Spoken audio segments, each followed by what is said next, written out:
And we are live. Guys, I'd like to welcome you to the Bassett Magazine podcast. Bassett Magazine, guys. Bassett Magazine is the official magazine of the Weekend Angler. With me tonight, I have a guy who has become a good friend of mine, a guy who's also from Southern Louisiana. I bet his name is Skip Rayborn. How are you doing tonight, Skip? I'm doing great, man. Doing really good. Really good. It's good to have you on the show. I know we've talked about this for a long time. Guys, Skip is busy. He's been fishing a lot of tournaments this summer. I'm very jealous. Yeah, well, there's a few obstacles when you're a working man and you got a family to be able to fish a bunch of tournaments. But there sure is. My wife's kind of on my team now, so it took a while. It took about 30 years for her to get on my team, but I think she's finally got on Skip's team. So, well, that's what I tell people. What it takes to make it in the professional fishing world, you have to have a great job and you have to have an even greater wife. Absolutely. If you're missing one of those, you're going to lose them both. Right. Absolutely. No doubt about it. Because your job also suffers when you're gone for long amounts of time. But I didn't bring you on to talk about that. I brought you on to talk about hardcore fishing. Yeah, let's get after it, man. Okay, we already have two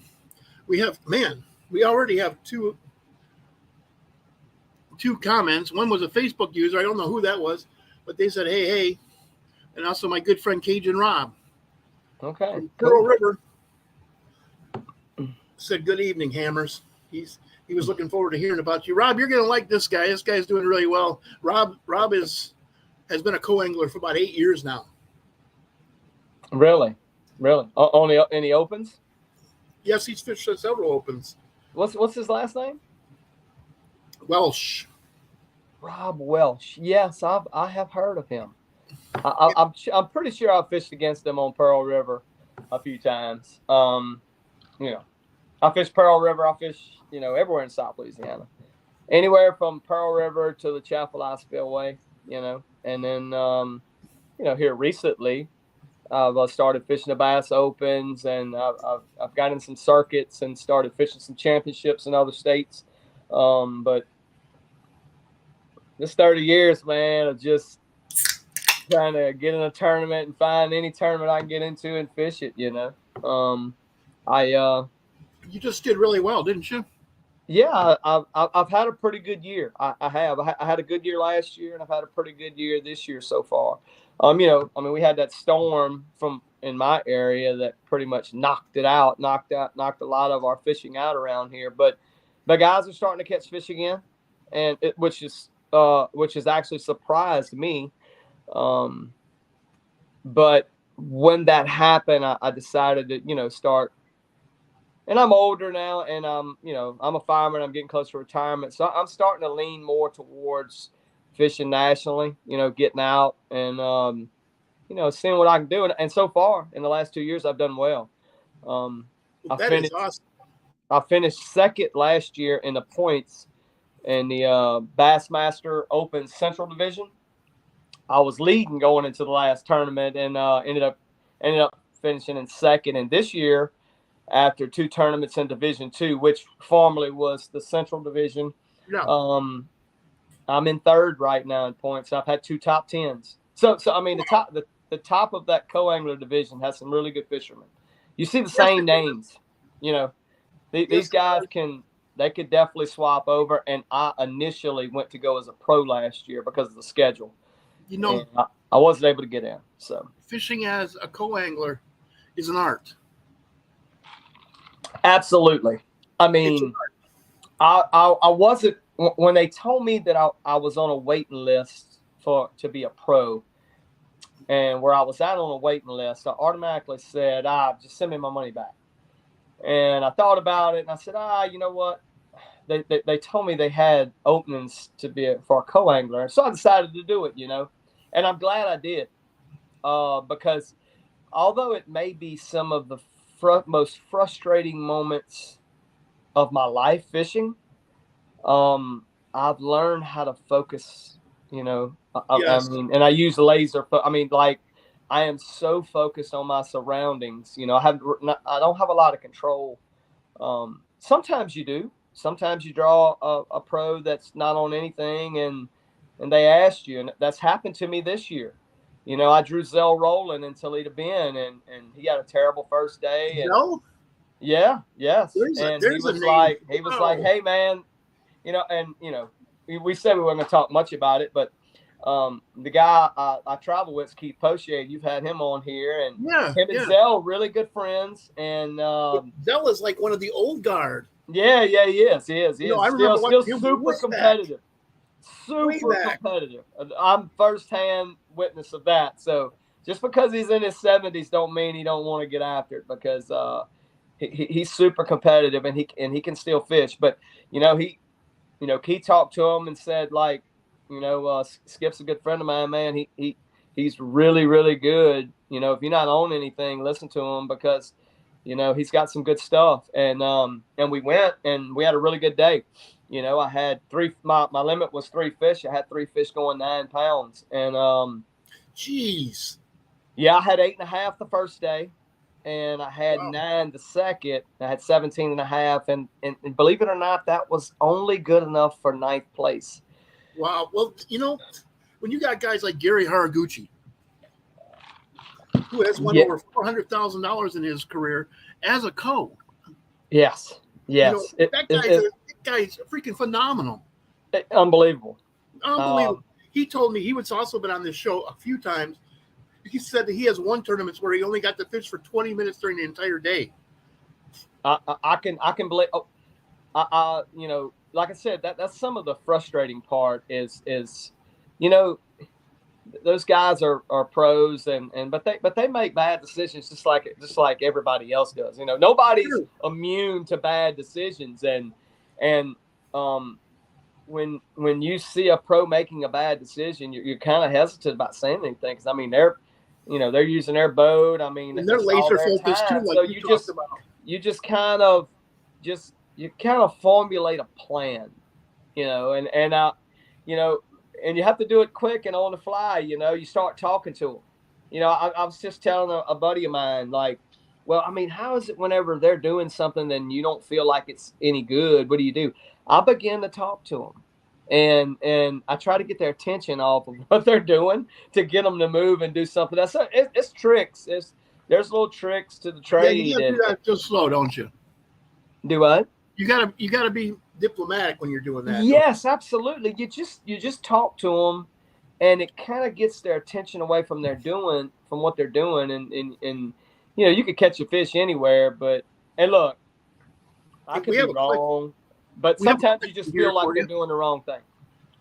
Cajun Rob just asked a question. He said, "Skip, are you going to fish the Watts Bar Open in September?" No, I'm not going to be able to make that one. I have a national semifinal for the TBF that week on Red River, and I'll be there. But I am going to fish the one in October. Is it? I think it's the end of September, on Lake of the Ozarks. And then I'm going to try to get into the last tournament at the Harris Chain, and I'm going to try to go to that as a pro if I can get in. If not, I'll go as a co. I'm kind of the money's a little bit better on the co-angler side. You don't have to put up as much, and you can still win a lot. I think it may be even probably easier to win one. You just need a little bit of luck. And like I said, I've not been fortunate with draws as far as guys catching fish, but a lot of times when you draw a guy that's on them and like really doing well, he sees, he could see the finish line after the first day, during the first day, and he wants to kind of save his fish. So you don't get to get on those fish a long time with them. So and they really don't want you to catch them. I mean, yeah, and you can hardly blame them, because that's they're trying to get to the Elite Series. Most of the pros are EQ anglers. They're trying to qualify for the Elite, so you can hardly blame them. So I can only imagine that, if your co-angler catches that 6-pounder, there's not a whole lot of them down there. No. I mean, it's very frustrating. I've been there before, in a TBF and Bass Nation, fishing as a boater and having a non-boater with me, and having a non-boater catch it. And I'm not even fishing against the guy, but you can't help it in competition. You just like, golly, man, like, what am I doing wrong? And a lot of times you're not doing anything wrong. It's just kind of the way it is. I've I've only had one bad experience as a pro on a BFL when I was kind of gun shy because I hit a barge wake on the last time I was on a river with my boat. Mm-hmm. And I mean the whole boat went up and it hit hard when it hit. Right. And so I was going 50 miles an hour down the river in La Crosse, and man, boats were flying by us, bullets and Rangers, and I had a Triton. I could keep up with them with my Triton. But Right. I was going 50, and those guys were doing 80. Right. This guy goes, man, I wish you would, go faster. I'm like, well, next time let's take your boat. Hey, look. I hate to be arrogant, but dude, I'm paying the insurance, I'm paying the gas, I'm paying, I'm paying, pro entry fees. I have to. I don't like keeping my boat at hotels. No, I don't either. I've heard. I've been hanging around with pros for since '97 now, and I've heard too many stories. Listen. I've a lot. Most of the time, other than when I'm in the opens, I'm driving. So I know I drive pretty aggressively, but as I get older, I get less and less aggressive. You start thinking about more things that could possibly happen. But man, where's on the Red River, and I'm not going to name any names, but I've drawn a few guys that I was white knuckling the old shit handle over there. Oh yeah. Pardon my French. I mean, I was really, really nervous. So yeah, that's one thing that I don't like. I don't like driving. And that's funny. The guys I drew in Eufaula, they were.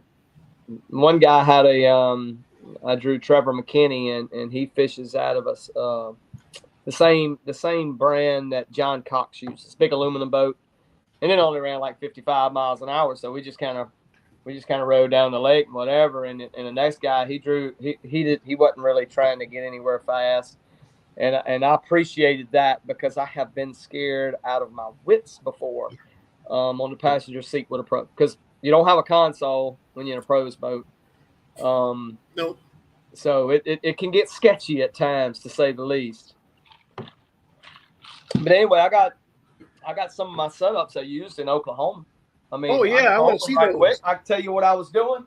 I want to see those, man.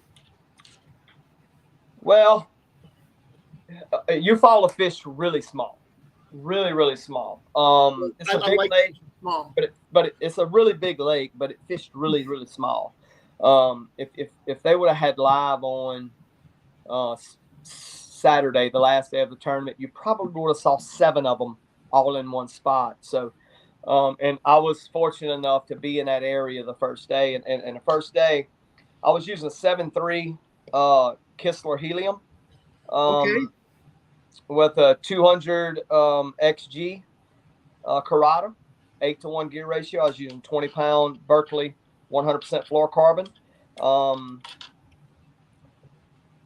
Some of my fish that I caught, I was catching on a Magnum shaky head, a spot remover, a 5/16, and I was using a red bug, a fat finesse worm. Wow. Actually, this is actually a trick worm. I would cut it at the egg sac and make it I didn't have any of the finesse worms. So I just kind of improvised and used this. This was the color. I caught a few of my fish on this, but the rod that did the heavy lifting and the bait that did the heavy lifting was this one right here. Basically the exact same setup. I was using 20-pound Berkeley 100% fluorocarbon. I was using a 7/16 jewel pond scum finesse jig. Wow. And it's pond scum. It's green pumpkin, brown, blue, and orange. Just a kind of a bluegill pattern. And I was also using a green pumpkin. Actually, this is tilapia magic.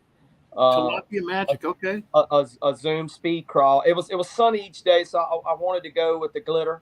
you know. Sure. And same rod, 7.3 Kistler Helium, great rod. I was making really long casts with both of these baits. Um, So so you're I making real was long casts. What was it? Was it clear water then? um, it was stained. I wouldn't call it clear. So Um, clearer than it is around here. it it was, let's just say it was stained, but there's areas of Eufaula that's really clear, but where we was at, we weren't too far from takeoff. So almost every boat that left out of there kind of came by us, and it kind of we was not catching those fish on the bank. We was probably a cast and a half off the bank throwing out. They had some rock veins that ran out. Most of our fishing was done in 8 to 15 feet. So I used a heavy action rod. Even, those are kind of finesse presentations, but with the long cast and the water being a little bit deeper, it's kind of a mixed match there. I got thin wire hooks and big line and big rods and making long casts, but that all kind of works together when you're making a really long cast. If you got a really thick diameter hook, it's really hard to with fluorocarbon to get the hook in a fish from at the end of a cast. So, the thinner the hook and the heavier the rod, actually, if I was flipping, I would have a lot heavier diameter hook, but Oh yeah. um, and I didn't have a lot of bites. I mean, there wasn't a lot of bites. It was a lot of pressure. Fish were heavily pressured, and you almost had to trick them. And both of my pros each day let me turn their side imaging on, where I could actually see what I was doing. Anything I would see, whether it be a piece of timber or they had little small subtle points, but those small subtle points, everywhere they had them in that area, they had like a rock vein that ran out from that point, and it would come off the bank flat, and it would drop into 15 feet of water, and then it would come back up to around 8 to 12. And Wow. a lot of the fish that we were catching was on isolated rock out in 8 to 12 foot of water. I caught a couple of my key fish in the 15 foot of water, and the try. I think they were just kind of moving back and forth based on, my pro kind of was nose toward those rock veins. He knew exactly where they were. So I just kind of did I took what I had and I made the most of it. I wish I could say that. I did miss a really big fish the first day that probably cost me third place, but it's the only fish I missed. I had 3 bites the second day. I caught all 3 of them. I had 5 bites the first day. I caught 3 of the 5. So I had a break off. I lost a fish, and the other 6 bites I had, I caught. So, you know, it was it's pretty efficient for being in the back of the boat. That is. I mean, I being was in the back of the satisfied. boat is not easy. I've done it Yeah. before several times, and we have Keith and Rob here who's fished a lot of tournaments as a co. Why don't you give us your perspective on tournament fishing? Um. Yeah. Like I said, I'm a fireman, so I have a lot of time to look. And I don't want to sound really bad about firemen or anything, but we do have a lot of downtime. So I Sure. always sit and I wonder why. You're like, why this, why that? Because I've spent 30 years of my life. I've spent my entire life competing at something, and Sure. I've spent 30 years, tournament bass fishing. So you see guys with highs and lows, even the pros, and um, I, you know, the really good ones, you see the peaks and the valleys. The really good ones, the peaks normally stay higher, and the guys that aren't as successful, their valleys stay longer. And I think that if you go and I fish with enough pros now, they're all mechanically sound. They have great equipment. Everything's good. But I think the most important factor to it and being competitive and being successful, and success in tournament bass fishing is relative, right? Like, it's Yes, not set up for us to win. it's not. Um, it's set up for us to, when we're at our best, that we're consistent and we're constantly, you know, cutting a check or being in the top 10 or even in the top 20 in certain tournaments. I think the mental side of it is probably the most important thing. And a lot of people think that, but to break it down, and look, I don't want to sound like I know everything about it, because I'm not Kevin Van Dam, right? Like I'm the everyday guy that fishes bass tournaments. I probably fish more than the majority of the people out there, because that's what I do. But I'm not Kevin Van Dam. I'm not trying to tell you that I'm that good. I've seen that guy before, and he's incredible. But I mean, for the guys like me, the guys that aren't maybe as talented or whatever, we have to use everything. And I think our minds being in the right place, I know for me, my wife needs to be happy, right? Yeah. My bills need to be paid. Because I have this it's my hobby / my part-time job. I supplement what I make at the fire department with my tournament winnings. So, I've the last few Christmases has been from tournament winnings that I've used. So it is important to me. So I do try to analyze and try to figure out what makes me consistent or makes me successful. And I think having your mind in the right place is very, very important, because when you're fishing a tournament and you win that tournament, you more than likely, I would say 95% of the people that win tournaments, whether it be a 1-day, all-day tournament or a 3-day, 4-day Elite Series tournament, you have to develop something during that time that you did not find when you were scouting. Things change, the weather changes, everything is constantly changing out there. And if you don't find, if your mind is not where it needs to be, you'll miss it. There'll be something that comes through, and if you have laser focus, you'll notice it. It'll be something, whether it be a bait presentation or a different area or whatever it may be. I think that obviously I'm telling you that you need to find something, but to be able to notice it, you really have to have a lot of focus to see the changes and what's going on. And, for years, nobody can win a classic or a tournament on their home water.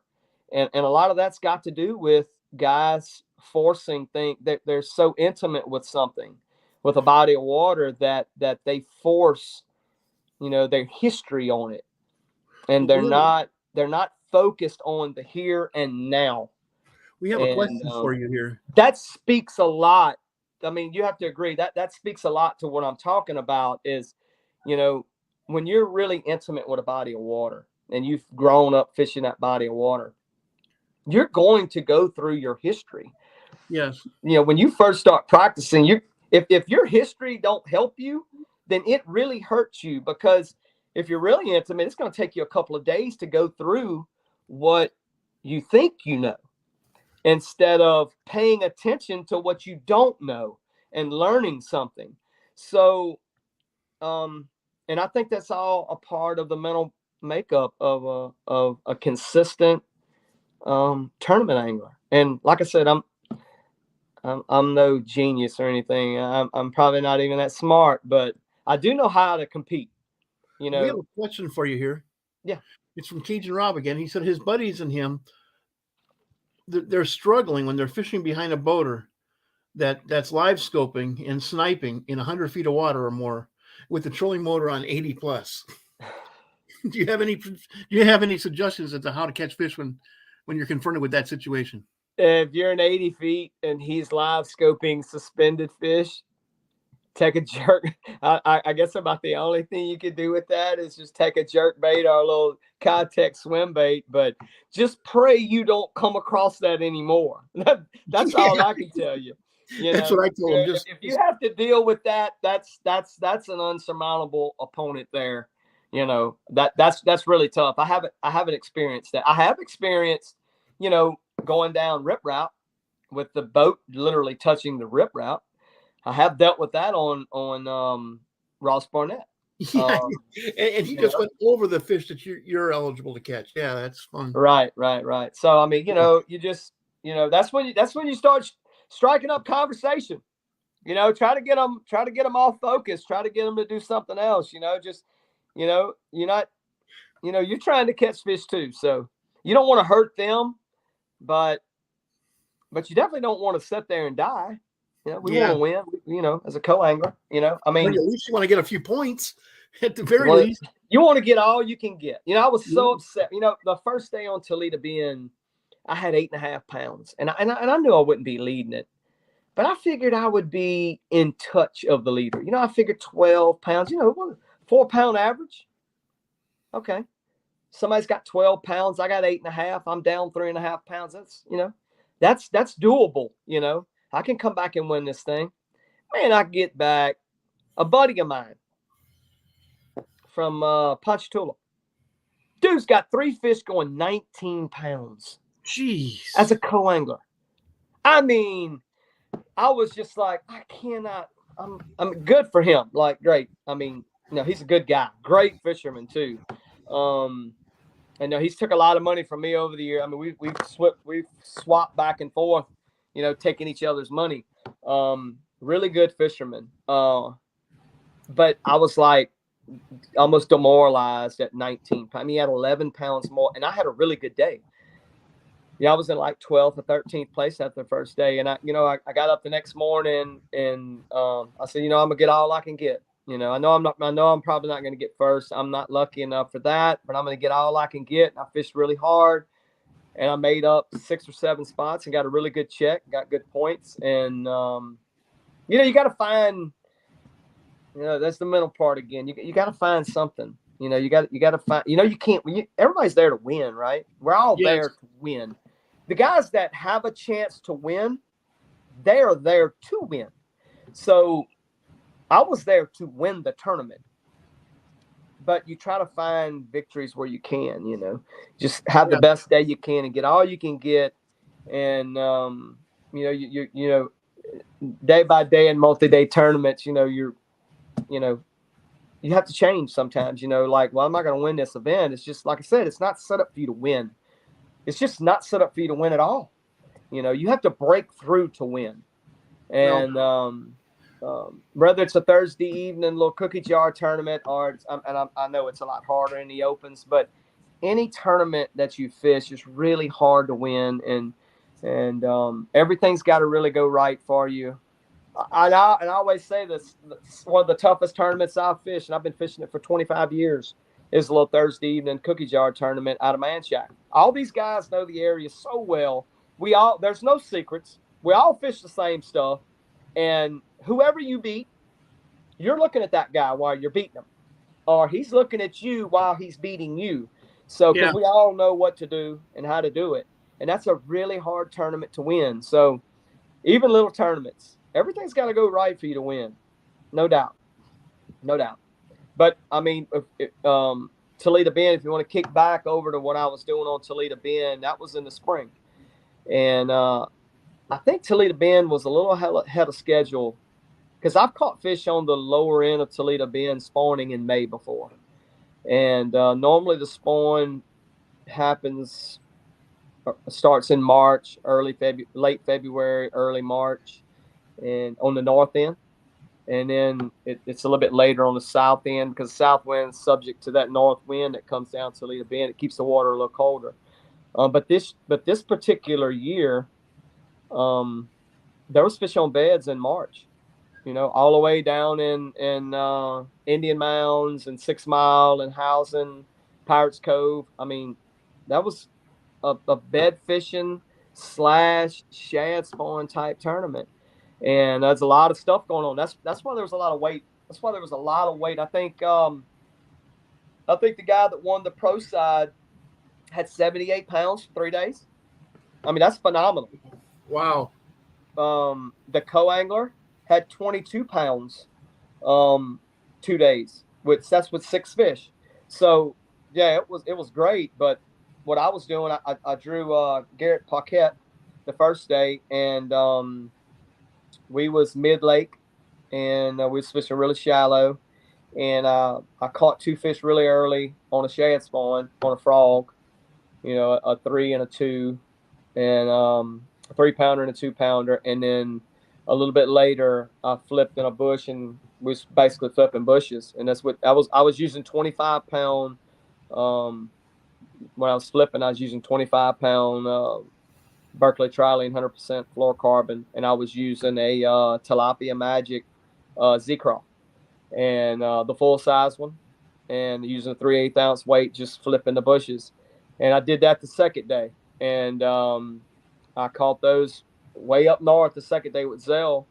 We went up to up by the old Jolly Roger launch on the Louisiana side. It was way up there. So um, we had a pretty good haul. The lake was really rough, but like I said, man, he went straight into the teeth of that wind and those waves in that lake. It didn't bother him a bit. Yeah. And I really appreciate that because we ended up having a good day. I had 9 pounds up there, and we stopped to hit a few places on the way there.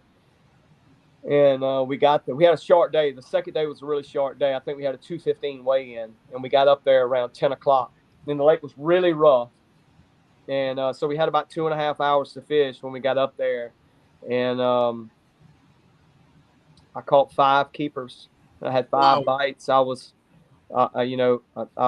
really fortunate that we got up there and got on one little small stretch. There's some ridges up there with bushes on them, and it was protected from the wind, and so the water was fairly clean. And they were spawning in those bushes, and we did what we had to do. And like I said, I was very fortunate that day because I didn't have anything at 10 o'clock. I didn't have a fish. I hadn't even had a bite.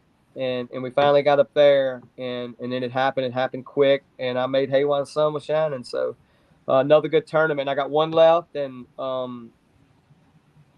that one's probably going to be a challenge for me. It's on an Ozark Lake, and I'm familiar with Ozark Lakes. I fished them before, but I fished them in the spring. Yep. I've never been there in the fall, and I've never fished in the back of the boat there in the fall, and that you can run into what your buddy Rob was talking about.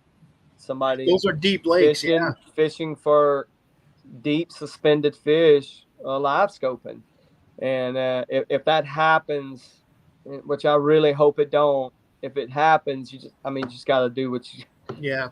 You just got to I don't know what to do there really, but I'll keep fishing. I'll do whatever I can. I can't catch it if my bait's not wet. That's for sure. So I'm not gonna stop fishing because I really want to win Angler of the Year in Division 2. So, well, it's about 35 after the hour. So I'd like to ask you if you had any shout outs, any thank yous, any corporations, individuals. Yeah, man. I'm on a Kistler Rock. I'm on Kistler's Pro Staff. Okay. And they're great rod, and that's what I've been using through the opens and my local tournaments. And Trey's before I was on the Pro Staff, just to let you know, before I was on the Pro Staff, every time I called to have a question, I talked to Trey Kistler. Wow. And I told him how much I appreciate that since I've got on his Pro Staff. When do you call anybody that owns a business to ask a question and you literally get to talk to the owner? And it's not like they're a small company. They're nationwide. A lot of pros use them. It's a great rod. They have a huge selection of rods, up toward the helium and Z-bone and the chromium. That's really expensive, all the way down to rods that are high end rods that are not that expensive. So, and also, my best friend owns Gator Tracks boats, and I own a Gator Tracks, and it is I really can't even explain, and I'm not going to say anything bad about anybody else, but I'm telling you, that is the best aluminum bass boat on the market. Look, if you don't believe me, come get in mine. That thing is unbelievable. It's fast. It takes rough water. It's 3 times as thick as any other aluminum bass boat out there. It is a tank. It is designed for destruction. Like for shallow, that's what you need for what I like to do, and that's fish shallow. And they sponsor Keith, and what he puts them through is, I'm not even going to try to explain that because there's no sense in it. Nobody will believe me. You would have to get in the boat with him, and then you would probably appreciate, one, the way Keith Poche goes about doing things, and two, the equipment, the Gator Tracks boat. It's them guys down there in Lizard Creek, Louisiana. They have something special, and I'm glad that I'm a part of it. And, I'm really fortunate that my best friend owns the company, and I know it sounds like, oh, it's his best friend. They are the best. I have no doubt. If anybody don't believe me, you're more than welcome to come down and test drive mine. If anybody's watching this and they want to fish an open or if they ever come down in Livingston Parish where I live, you want to test drive one? Call me up. Get with Jay. If you know Jay, get with Jake, and I'll give them a test drive. I mean, it's really a great piece of equipment. Other than that, that's it. That's all I got, buddy. Well, thank you very much, man. We have one final comment. It's from Rob Welsh again. Cajun Rob. He says, "Great info. Thank you for sharing," and he wishes you tight lines for the rest of the season. Same thing to him, man. Same thing to him. Hey, man, guys. Thank you so much for tuning in to the Bassin Magazine podcast. Again, Skip Rayborn was my guest. I'm Jay Angel, the podcaster. Bassin Magazine is the official magazine of the Weekend Angler. And with that, I'm going to end the podcast. Guys, it's Wednesday night. Make your plans. Get out on the water. You only get to do this once. And I'm going to end the podcast now. Skip, stick around, please. You got it, buddy.